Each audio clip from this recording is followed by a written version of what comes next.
Hello दोस्तों, कैसे हैं आप सभी लोग। आशा है आप लोग बहुत अच्छे होंगे और अपने जीवन में काफ़ी खुश होंगे, प्रसन्न होंगे। तो दोस्तों, स्वागत है आप सभी का आपके अपने ही चैनल जिसका नाम है ज्ञान मंत्र, और जहां हम लोग करते हैं कुछ ज्ञान की बातें।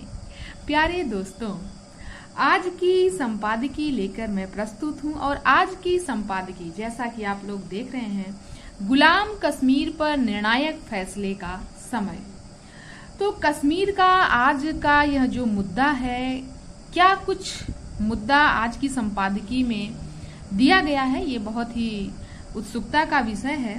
और इस समय पाकिस्तान में कुछ स्थिति अनुकूल नहीं है, और उसका भी शायद आज की संपादकी में कुछ वर्णन नजर आ रहा है।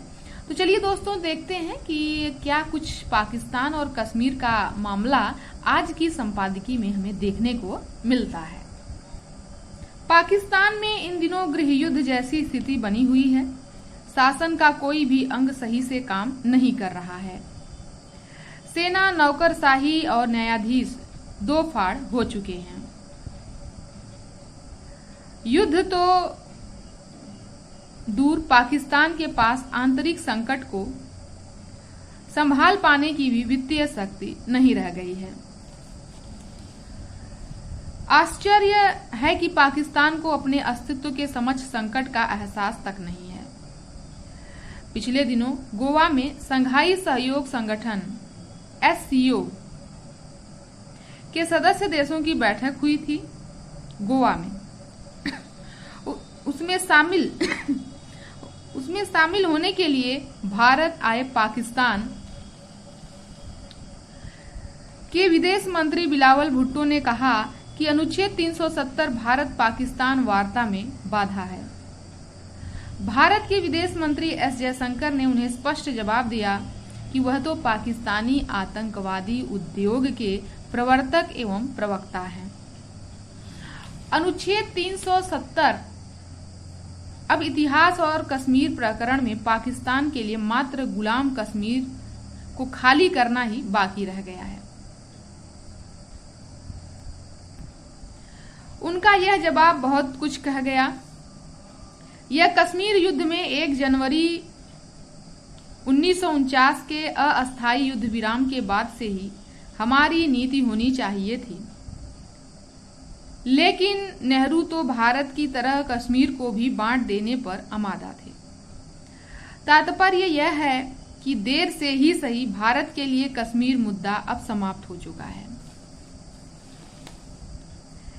इस तरह से उन्होंने पाकिस्तान के अस्तित्व के उस संकट की ओर इशारा कर दिया जो कश्मीर मुद्दे के दृश्य पटल से विलीन हो जाने के बाद पाकिस्तान की सेना के समक्ष उपस्थित है।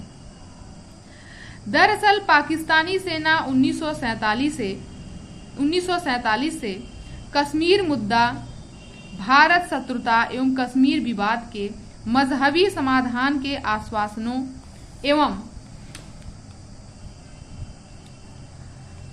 वार्ताओं के आधार पर ही अस्तित्व बचाए हुए है।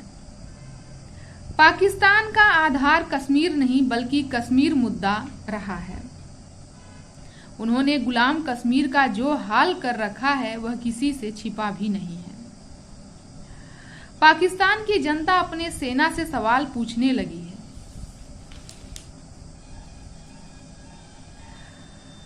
कि 75 वर्षों में आप कश्मीर तो ले नहीं सके। इमरान खान कह रहे हैं कि आप तो वही फौज हैं जो 1971 में 93,000 सैनिक सरेंडर करके आई है। पाकिस्तान के आम नेताओं के बयानों से निकलकर एक मुद्दे के रूप में कश्मीर अब वहां हाशिए पर जा चुका है। गुलाम कश्मीर को खाली कराना ही अब हमारी एकमात्र घोषित नीति है। तो अब भारत की ओर से इस मामले में औपचारिक कूटनीतिक बयान शुरू हो जाने चाहिए। चीन ने 46 अरब डॉलर के खर्च से काराकोरम से ग्वादर तक चीन पाकिस्तान आर्थिक गलियारा बनाने सहित पाकिस्तान में बड़े निवेश किए हैं। यह हाईवे इसी भारतीय क्षेत्र से गुजरता भी है। यद्यपि प्रधानमंत्री नरेंद्र मोदी ने चीन को पाकिस्तान के अवैध कब्जे वाले इस कश्मीरी भारतीय क्षेत्र का उपयोग न करने के लिए सचेत किया था, लेकिन उन्होंने इन आपत्तियों पर कोई ध्यान नहीं दिया। संभवतः हम सैन्य दृष्टि से उस मार्ग को बाधित करने में सक्षम नहीं थे। इसीलिए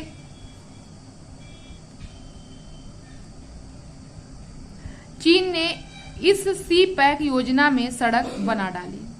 अशक्त हो रहे पाकिस्तान के साथ सामरिक समीकरण बदल रहे हैं। गुलाम कश्मीर का भारतीय भूमि से सैन्य एवं नागरिक परिवहन एक शत्रुतापूर्ण कार्य है। हमारी यह नई भाषा चीन ही नहीं बल्कि विश्व को हमारी बदल चुकी कश्मीर नीति का स्पष्ट संकेत होगी। अतः इस दिशा में अब हमें आगे बढ़ना आवश्यक हो जाता है। सवाल है कि ये कदम क्या होंगे। सबसे पहले हमें यह देखना होगा कि गुलाम कश्मीर और गिलगिट बाल्टिस्तान क्षेत्र के जनप्रतिनिधित्व के लिए जम्मू कश्मीर विधानसभा में 24 सीटें 1956 से ही आरक्षित चली आ रही हैं। इसी आधार पर वहां लोकसभा और राज्यसभा के लिए भी नई सीटें सृजित की जा सकती हैं। संविधान संशोधन से यह संभव है, कोई विरोध नहीं होगा। संभवतः इस संदर्भ में संसद में निजी सदस्य विधेयक भी प्रस्तुत हो चुके हैं। कश्मीर के विकास के प्रति समर्पित जनप्रतिनिधियों को राष्ट्रपति द्वारा संसद और विधानसभा में मनोनयन की वैकल्पिक व्यवस्था भी इसी विधेयक में जोड़ी जा सकती है। इस स्वीकृति से कश्मीर से जुड़ा विवाद स्वतः ही नेपथ्य में चला जाएगा। यह अनुच्छेद 370 की समाप्ति के बाद दूसरा बड़ा क्रांतिकारी कदम होगा। इसी प्रकार गुजर बकरवालों के पश्चिमी कश्मीरी क्षेत्र, जिसमें कुपवाड़ा, हंडवाड़ा, उड़ी, पूंछ और राजौरी के पर्वतीय क्षेत्र आते हैं, उन्हें साथ लेकर कश्मीर घाटी से अलग एक नए केंद्र शासित प्रदेश का गठन हो सकता है। यह एक बड़ा क्षेत्र है जो विकास की राष्ट्रीय मुख्य धारा में शामिल होने की बाट जो रहा है। वह कश्मीर घाटी का पिछलग्गू नहीं।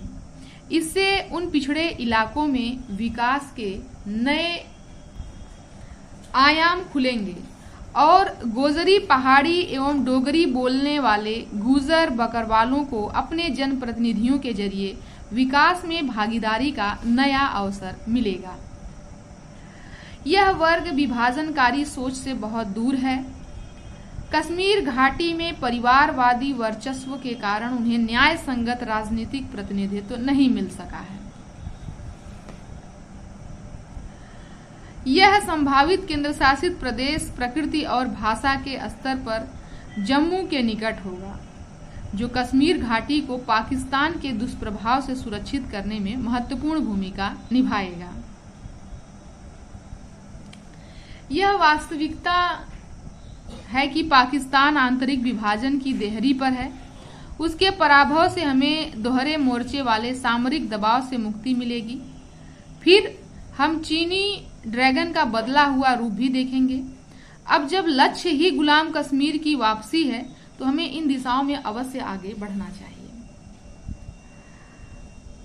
विदेश मंत्री जयशंकर ने एससीओ बैठक के बाद प्रेस कॉन्फ्रेंस में एक सवाल के जवाब में कहा था कि आप काफी की खुशबू लीजिए, अनुच्छेद 370 इतिहास हो चुका है। यह आत्मविश्वास से लबरेज गजब का जवाब था।